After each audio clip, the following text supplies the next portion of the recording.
The sea was calm that night. Too calm. The fishermen of Shirahama had seen storms, but never a red glow beneath the waves. It pulsed like a heart, like something alive. They lowered their nets. They should have sailed away. The nets came up heavy, not with fish. A black stone tablet, smooth as glass, covered in symbols that seemed to move when you looked away. It was warm. It hummed. Then it cracked. A pale hand in a red silk sleeve pushed through the crack. The fingers were long, slender, and unnaturally white, like a statue from the seafloor. Water dripped from the sleeve, mixing with the dark blood of the fishermen's nets. A soft, mournful sigh escaped from inside the tablet, as if someone had been holding their breath for 1,000 years. Then a girl, no older than 17, stepped out. Her skin was like moonlight. Her hair, black with streaks of red, clung to her face. She wore a crimson-red dress that dripped seawater and seemed to glow from within.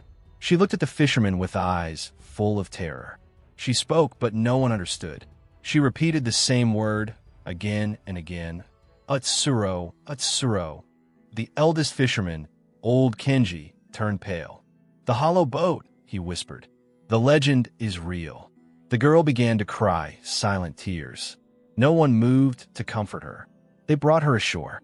The whole village gathered around the black tablet, now split in two. The girl sat apart, hugging her knees, her red dress pooling on the dirt like blood. She spoke no more. She only watched. The elders argued. She is a messenger of divine wrath, said old Kenji. She will bring a curse upon us. We must return her to the sea before she brings disaster. A young fisherman named Kaido stepped forward. She's not a monster, he said. She is a girl. Look at her eyes. She is afraid. But fear is a stronger voice than compassion. The vote was swift and brutal. One by one, the villagers raised their hands. All except Kaido. They would force the girl back into the black tablet, seal it with rope and iron, and throw it into the deepest part of the sea. No one asked what she wanted. No one looked at her tears. Fear had already decided. The next morning, the fishermen forced the girl back into the tablet. She did not fight. She only looked at Kaido one last time, and mouthed, "Curse." Then the tablet was sealed and thrown into the deep. The sea swallowed it. The village breathed in relief. But the water did not settle. A low hum echoed from the depths, too faint for human ears. And beneath the waves, the chains around the sea god's prison began to crack, one link at a time. That night, the first fisherman died. Old Kenji was found in his own bathtub, his face frozen in a silent scream. The water was cold and tasted of salt, as if it had been drawn from the abyss itself. On his chest lay a single red silk thread, still damp, still warm.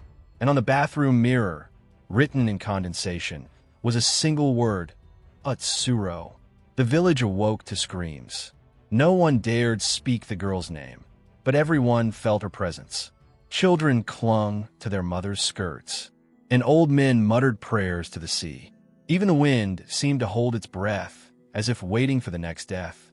The second fisherman, the one who had tied the ropes around the tablet, vanished. His wife heard scratching from his closet. Inside, there was no body, only a pile of wet rope and a red handprint on the wall. The handprint had 5 fingers. The thumb was too long. Kaido began to dream. In the dream, he stood on a black seabed, surrounded by drowned faces. The girl in the red dress floated before him, her eyes weeping black water. Behind her, a massive shape stirred, tentacles, chains, and 2 enormous green eyes. "You did this," the girl whispered. Now he is waking. The third fisherman, the one who had pushed the girl into the tablet, was found crushed beneath his own boat. The boat had been on land. The wood was splintered as if something had squeezed it from the inside.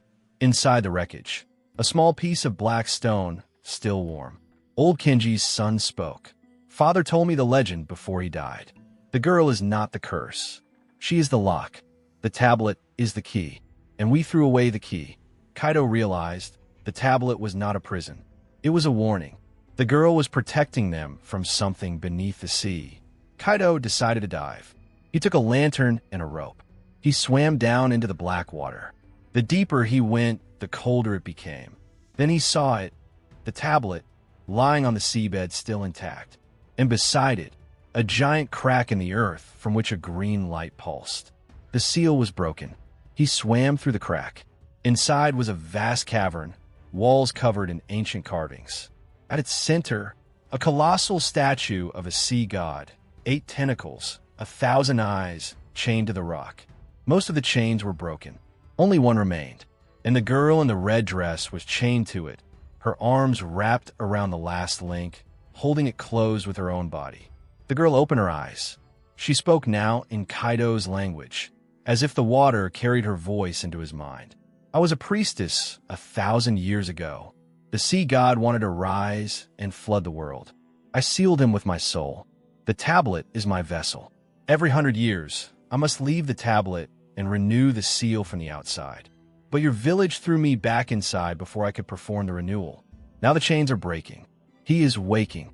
Kaido asked, "What can I do?" The girl smiled sadly. "Take my place. With a red dress. Hold the last chain until the next century. You will become the one who keeps him imprisoned, the lock. And I will be free, but only as a ghost." Kaido looked at his hands. He thought of the drowned fisherman, the crushed boat, the red handprint. He thought of the girl's tears. He said yes. The girl touched Kaido's forehead.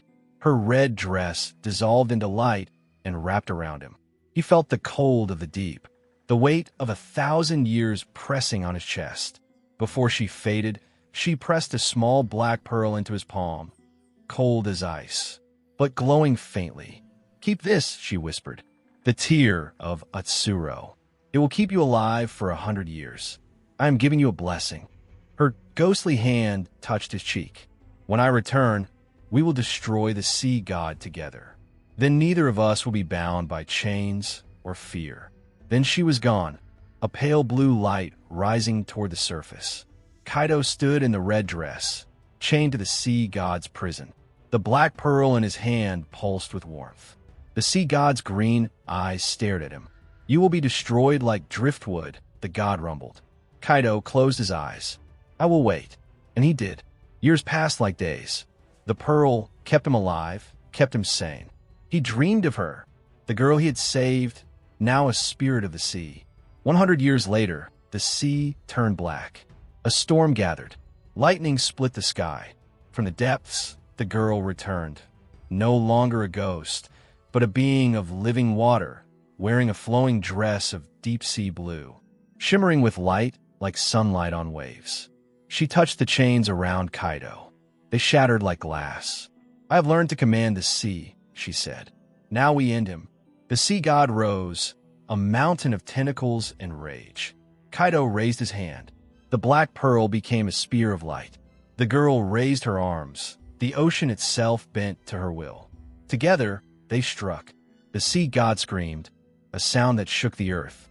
Then he exploded into a cloud of black mist, which the girl's power purified into glowing foam. He was gone. Forever. The sea was calm. The stars came out. Kaido and the girl floated face to face in the gentle waves. "You saved me," she whispered. "You waited 100 years for a stranger. No one has ever shown me such kindness." She took his hands. "I love you, Kaido." He smiled. "I love you too. But what place will we call home? The village is gone. The world has moved on." She looked at the vast ocean. "Then we will stay here.